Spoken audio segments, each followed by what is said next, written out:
All right, let's install the pan connector. Remove the transmission pan. You will need a large container to catch the fluid when the pan is removed. Please note that the transmission fluid becomes contaminated during usage and therefore should not be reused after it is drained from the pan.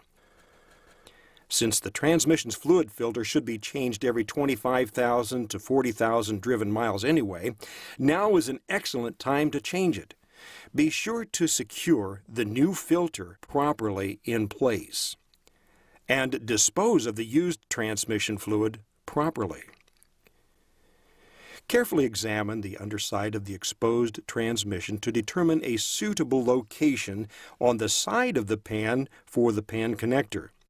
The connector should be installed away from exposed gears and as low as possible, usually on the right or left side. Remember, you want the lowest point possible without going onto the bottom of the pan. Make certain the location of the connector will not interfere with reinstalling the pan bolts and that it allows for an easy bend of the 3/8-inch hose, which will extend from the connector up to the lube pump.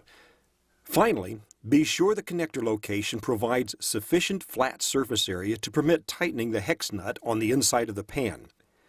When you have determined the best location for the pan connector, locate the hole vertically by holding the hex connector nut on a vertical surface of the pan and marking its location.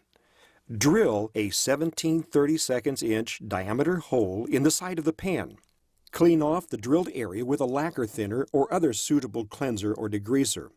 Apply a small amount of the silicone sealant that's provided in the kit to the back grooved side of the hex nut, which is already mounted on the connector.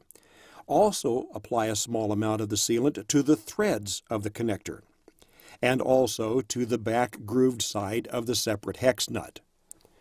Allow the sealant to set up for about 45 minutes. Proceed with other tasks while the sealant sets. Insert the connector into the 17/32 hole and secure to the inside of the pan with the separate hex nut. Before reinstalling the transmission pan, make sure the mating surfaces on both the transmission housing and the pan are absolutely clean of all gasket material, oil, and dirt. If the transmission was originally equipped with a gasket, replace with a new gasket. If silicone was originally used, then carefully apply a 1/8-inch bead of silicone sealant around the bottom perimeter of the transmission housing using the provided plastic nozzle. Make sure to encircle each bolt hole as shown. Allow the silicone sealant to set up for about an hour. Now assemble the pan to the transmission, installing the bolts finger tight only. Allow to set 45 more minutes. This allows the sealant to conform to the two surfaces without squeezing it out. Tighten the bolts to the required torque specification. Do not over-tighten. Refer to the vehicle service manual for torque specifications.